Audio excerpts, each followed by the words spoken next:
When he finally rose to leave, he said softly, "I'll see you again." Amara's heart raced as she watched him disappear into the crowd. For the first time in years, hope stirred within her, but with it came fear. In Lagos, nothing came free. That evening, in the marble dining room of the Obiagu mansion, Chike's absence was the subject of heated whispers. His mother, Lady Ifeoma Obiagu, was a woman of elegance and steel. She sat at the head of the long table, her diamond necklace catching the light, her expression unreadable. Around her were Chike's siblings, Kenneth, ambitious and ruthless, Adaora, stylish and sharp-tongued, and Inamdi, the youngest, still impressionable. "Chike has been disappearing again," Adaora said, sipping her wine. "Do we know where he goes?" Kenneth smirked. "Probably chasing one of his pointless adventures. You know how he gets when he's restless." Lady Ifeoma's voice cut through the chatter. "I will not have my son sully the Obiagu name with reckless associations. This family is Lagos royalty. Where he goes, what he does, it reflects on all of us." At that moment, Chike walked in, late as usual. His tie was loose, and his eyes glowed with an energy none of them understood. He greeted them calmly, but his mother's gaze pinned him like a hawk. "Where were you?" she asked. "Out," he replied casually, pouring himself water. "Out where?" Kenneth pressed. Chike paused, then smiled faintly. "Among the people." The room fell silent. His mother's fingers tightened around her glass. She knew her son too well. Something or someone had stirred him, and she would find out who. Back in the market, Amara's life continued with its usual struggles, haggling with customers, dodging market officials who demanded bribes, protecting her trinkets from petty thieves. But ever since Chike's visits, she felt the eyes of the community on her. Some watched with curiosity, others with envy, and a few with hostility. "Amara, be careful," warned Uche, a fellow vendor who sold phone accessories. He was protective of her, sometimes too much. "That man is trouble. I don't trust him." "He bought bracelets and carvings," Amara protested lightly. "That's all." Uche frowned. "Rich men don't come back twice for beads. He wants something else, and when he's done, you'll be the one left broken." Amara wanted to dismiss his words, but they echoed her own fears. Still, when Chike appeared again that evening, carrying roasted corn in a nylon bag, instead of arriving empty-handed, she couldn't help but smile. He sat with her, eating by her side, laughing at the chaos of the market as though it were his home. For the first time, Amara allowed herself to laugh too. But in the shadows, others were watching. Men from the street community who saw Chike's presence as a threat, and women who whispered that Amara was aiming too high. And somewhere in the Obiagu mansion, Lady Ifeoma had already set her sights on uncovering the truth about her son's mysterious new distraction.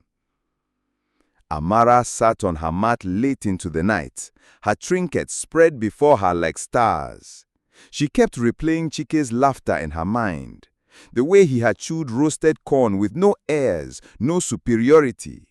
For a few moments, he had seemed less like a billionaire and more like a man. But hope was a dangerous luxury for someone like her. She pushed the thought aside, focusing on the necklaces she was stringing together. Still, his presence lingered.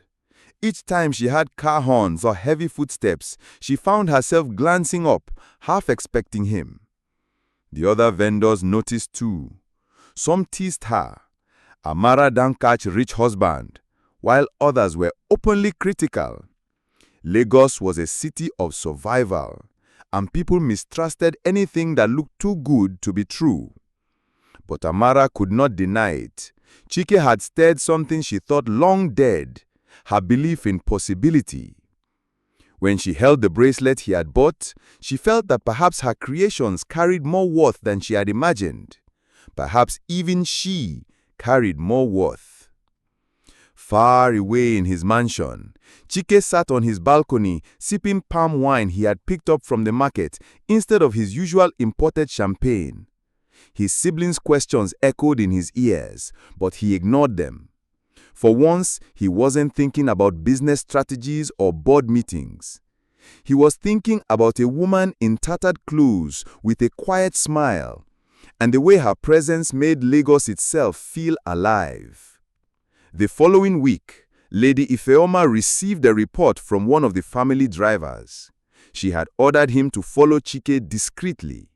When he returned, the story he told nearly made her drop her teacup. "Madam, Oga dey go market. He dey sit down with one girl wey dey sell small beads. Na poor blal, no house, nothing." Lady Ifeoma's jaw tightened. A market girl? The driver nodded. Her mind whirled. The Obiagu name had been built over generations, their wealth woven into the fabric of Lagos's elite. A scandal involving a homeless street vendor would not only humiliate the family, but also threaten business alliances. Already, whispers of Chike's eccentric behavior had reached powerful ears. If the rumors grew, rivals would pounce. That evening, she summoned Kenneth and Adaora to her study. "Your son has chosen to disgrace us," she said coldly.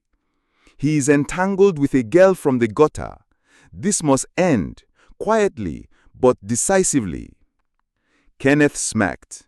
"Leave it to me. I'll handle the street rat." Adaora raised her eyebrow. "Don't underestimate her. Market people have their own kind of power." Lady Ifeoma's eyes darkened. "Then we shall crush it before it grows." Meanwhile, in the labyrinth of alleys behind Oyingbo Market, the street community gathered under the dim glow of a kerosene lantern. The group was led by Papa Efe, a weathered man with dreadlocks and eyes like burning coal.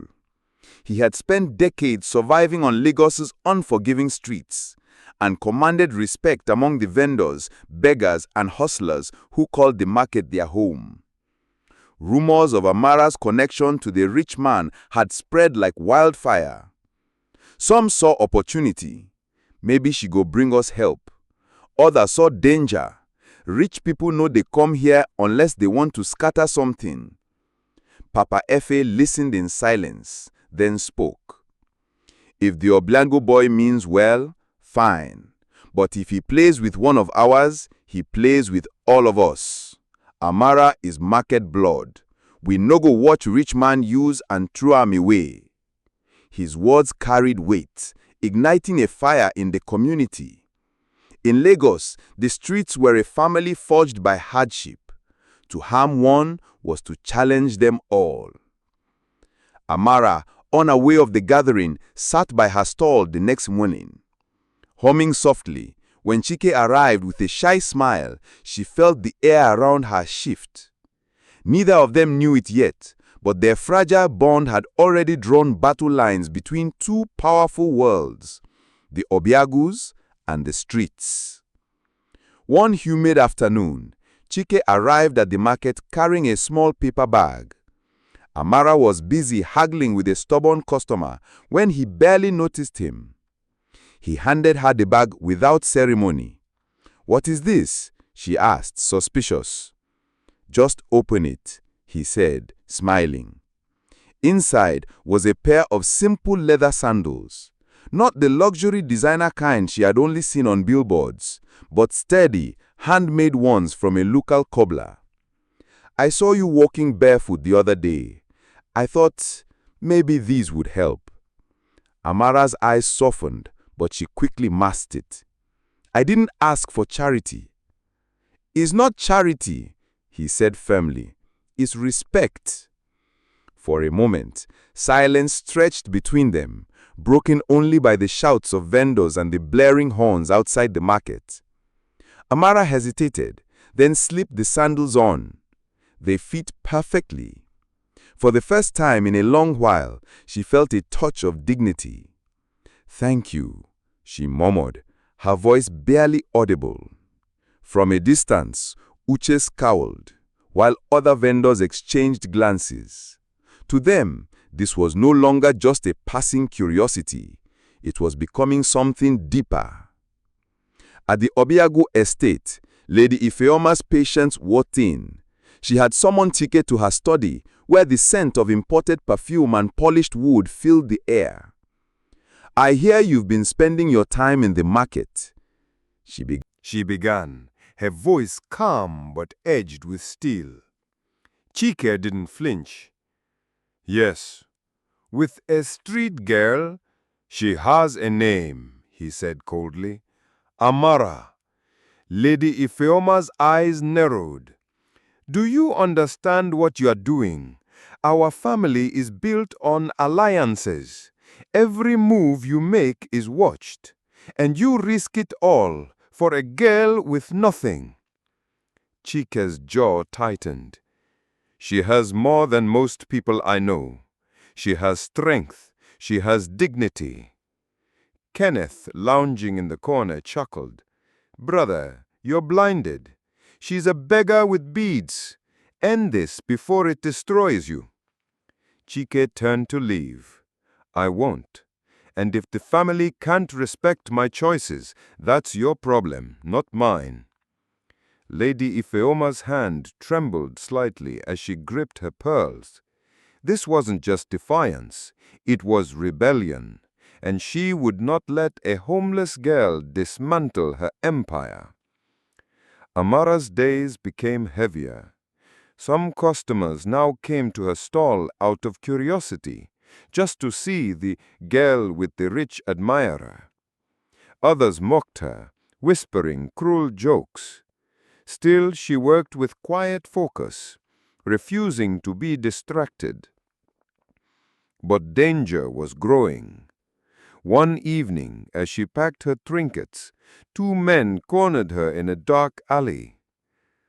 "You think you fit rise above us, Abi?" one sneered. "You dey carry billionaire now. Share your luck or you go suffer." Before they could touch her, Uche appeared, brandishing a broken bottle. The men backed off, muttering threats before disappearing into the night. "Amara," Uche shouted, anger and fear mixing in his voice. "See wetin your rich man don cause? Trouble dey follow you now." Amara trembled but lifted her chin. "It's not his fault. People choose how they behave." Uche shook his head. "No, Amara, you no understand. When rich and poor collide, na war."